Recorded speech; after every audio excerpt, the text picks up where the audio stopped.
Hi, welcome. This video is on the VLOOKUP function in Microsoft Excel.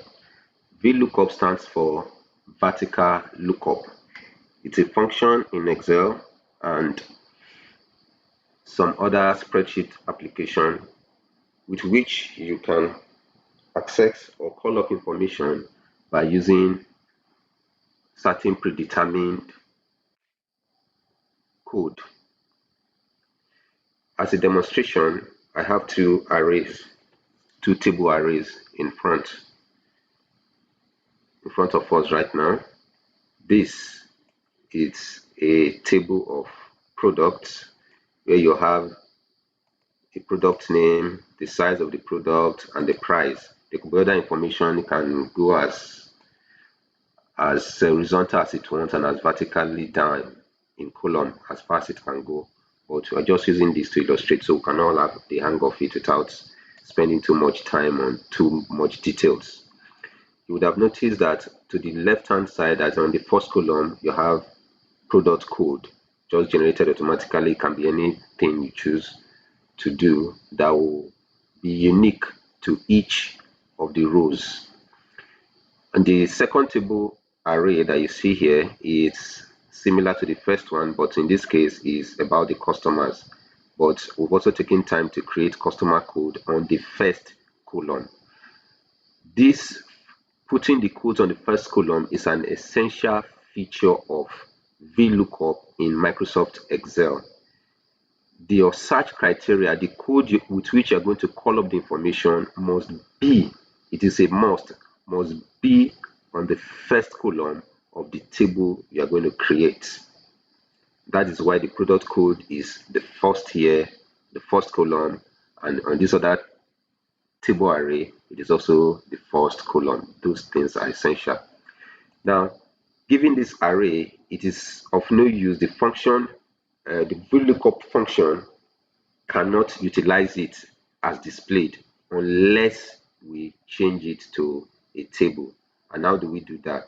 First thing we do is to select like this. You can select using this method, but if the table is really very long, you may not want to use that. So the faster will be to just click on the first cell on the table, hold your shift button down or just scroll down to the last, and while holding the shift button you click.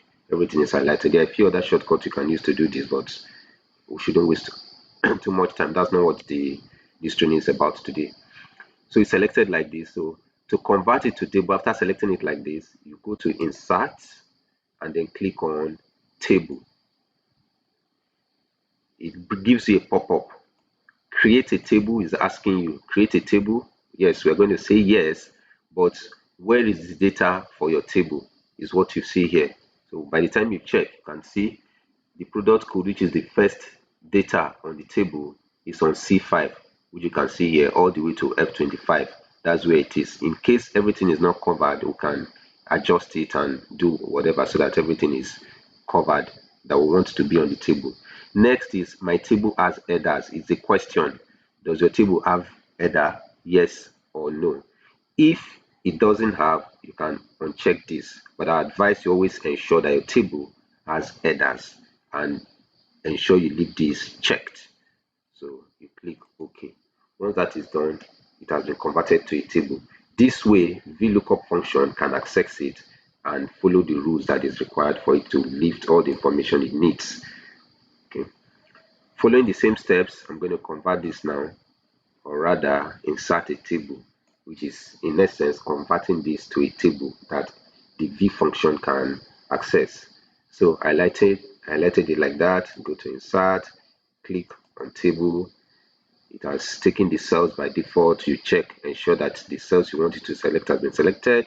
Ensure that my table as headers is checked, and like I said, always ensure that all your tables have their corresponding headers, and you click OK. So I have two tables here. Now if we go to table here as it is here, I click on this, you are seeing table 1 to the leftmost top left. You see table 1 there. That is the name of this table. If you click on this table, you see table 2. That is the name of the table. But you don't want to use it because you could have several tables and you might not know which is which. In this example, I have the two tables on a sheet, but you can actually create the tables on different sheets, whichever. So to access the table, what is essential is the name of the table. And our advice, you give it a name that you can easily remember, that will tell you which table you are referring to. In this case, this table here is a table of my products, assuming these are what I sell. So I have a product name, the size of the product, the price of the product itself, and of course I've already created a code that will be pointing specifically to each of the products. So for me to remember that I'm talking about my product, instead of just calling it table 1, I'm going to call it prod list, standing for product list. So I call that prod list.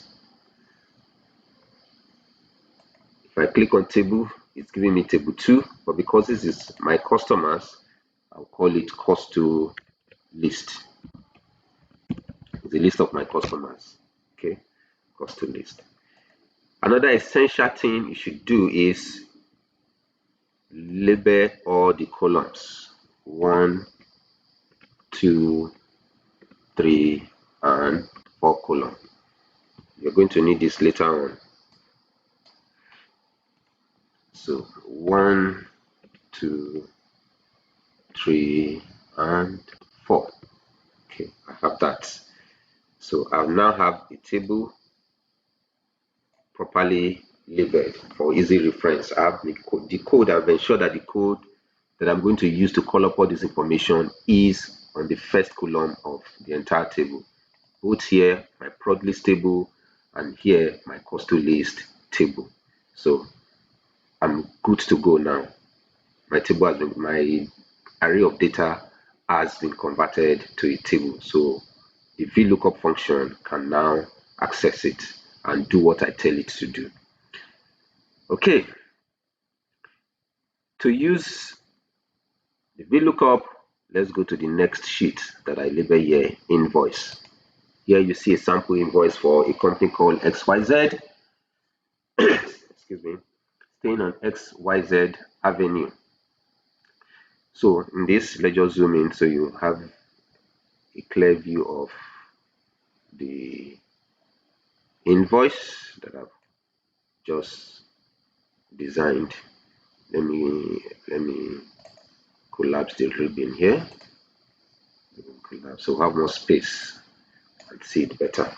So what I want to do here is I want to be able to change my customer code such that depending on, once I know the customer code that I place it here, you should call up the customer name, call up the address of the customer, and give me the contact person within that organization.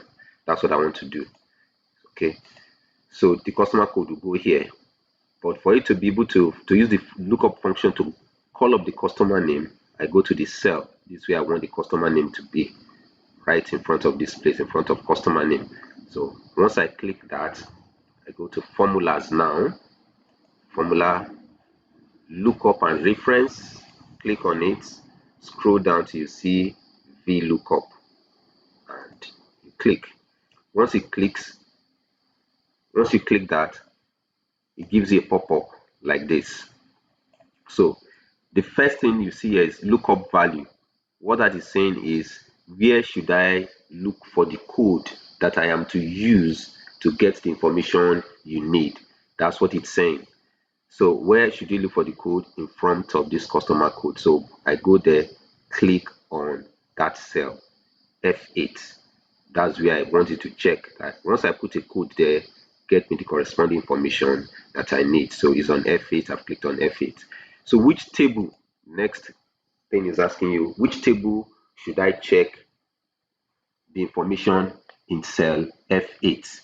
In this case, we're going to get customer name. I have a list of my customer on a table called cost to list. So I'm simply going to write that you should check cost to list. Okay. When you see cost to list, remember I've written cost to list, there will be something displayed in front By default, it goes to the first cell and goes to that first row on the table, and it has taken information there. If there is no information displayed here, it's either you've not spelt the name correctly or the table doesn't exist, which is the same thing anyway.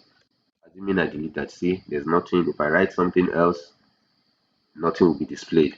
But the moment I get the name to be first to list, it gives me that. So that's one way to check that, okay, that the table you're looking for actually exists and the vlookup function can access it. Next is column index. I click on here. What I want to call is the customer name, but I can't remember which of the columns. Is it column 1, column 2, column 3 that it's on? Okay. For easy remembrance, I come back to the table array, constantly just click in front of it, and it takes me to the table, the sheet that has the table that I'm looking for. And what do I need? I want the customer name, and the customer name is on column 2. Column 2. So I know that now. I can come back to column index and put 2 there. The last thing on this pop-up, excuse me, is the range lookup. Now, this range lookup requires logical response, a true or false. Now, you put false there if you want the vlookup to look for the exact term you are searching for, the exact criteria you're using, the exact code, and nothing close to it. You put false there. But if you put true, it means if it doesn't see what is there, it should look for the nearest thing. There's a use for that, but I wouldn't advise that for this kind of situation where you are doing setting up an invoice. Okay, so I advise you put false here because you want your exact term to be checked and return the value in there. And then click OK. For now, nothing will be displayed because I've not populated the cell I told it to check, which is this customer code cell. It's not been populated. So for address, I go on, do the same thing, go to formula, go to lookup reference, look for vlookup, click on vlookup, gives me the same thing.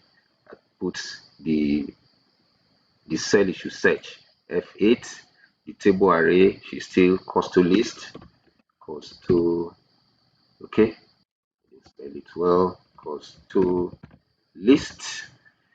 The column index should be 3 because that is where the address is, and my range lookup should be false based on the earlier explanation I gave.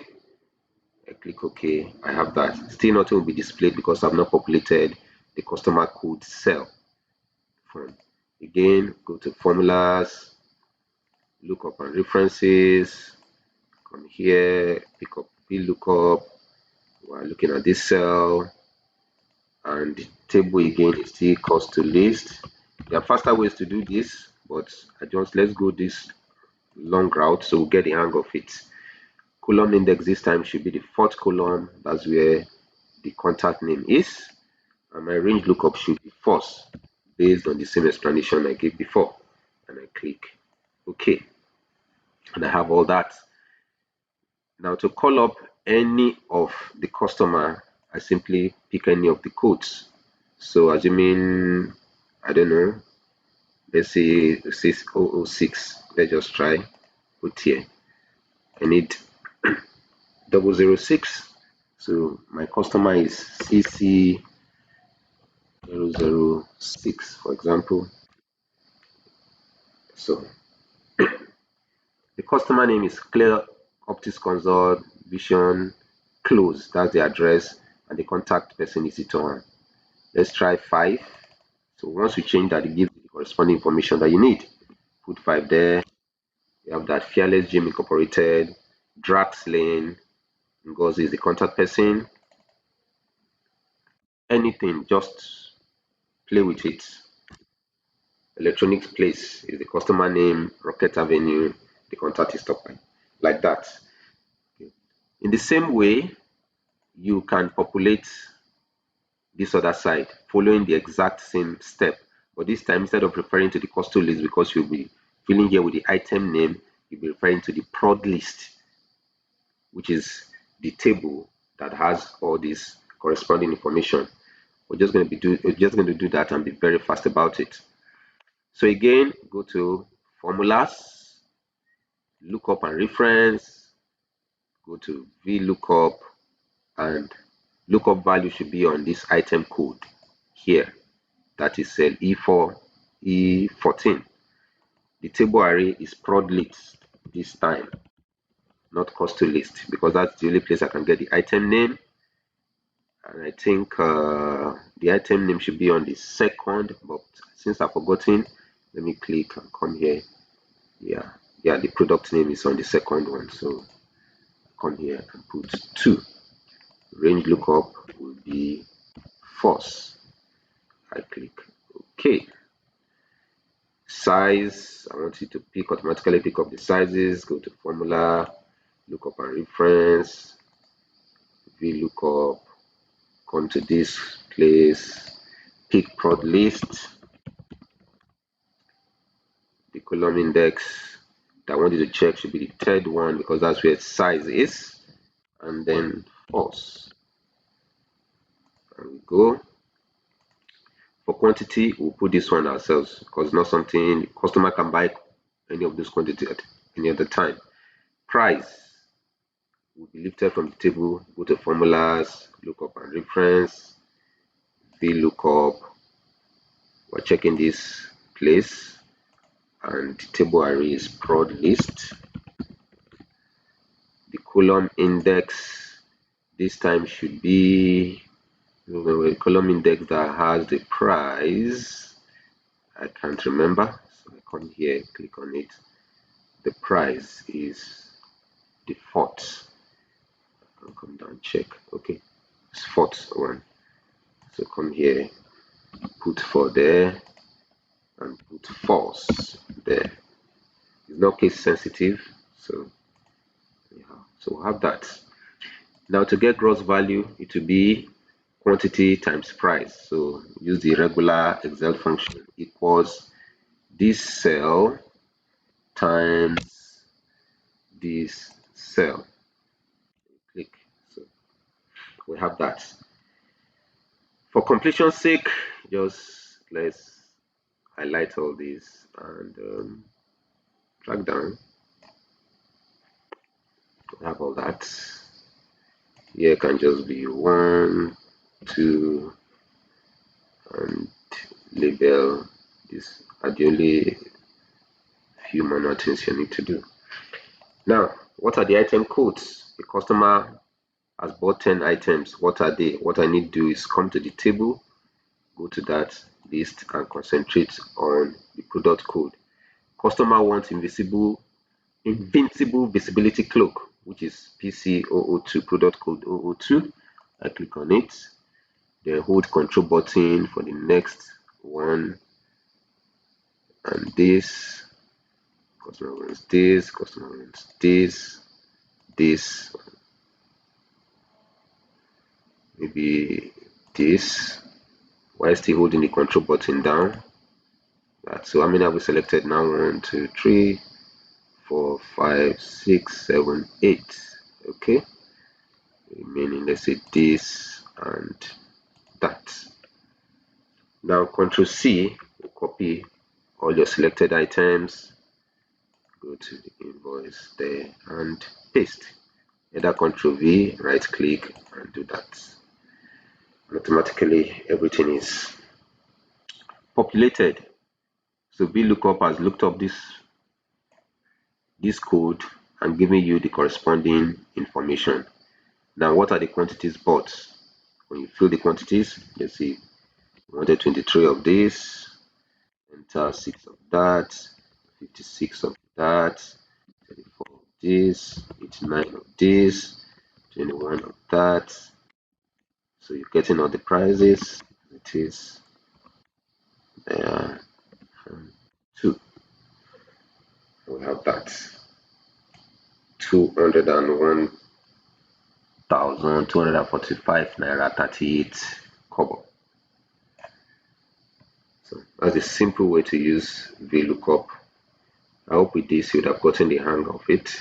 If you like the video, help us click on like, and if you want more of this, subscribe, and be sure to tap on the notification bell so you can be notified whenever there's any upload. Thank you. That's about it.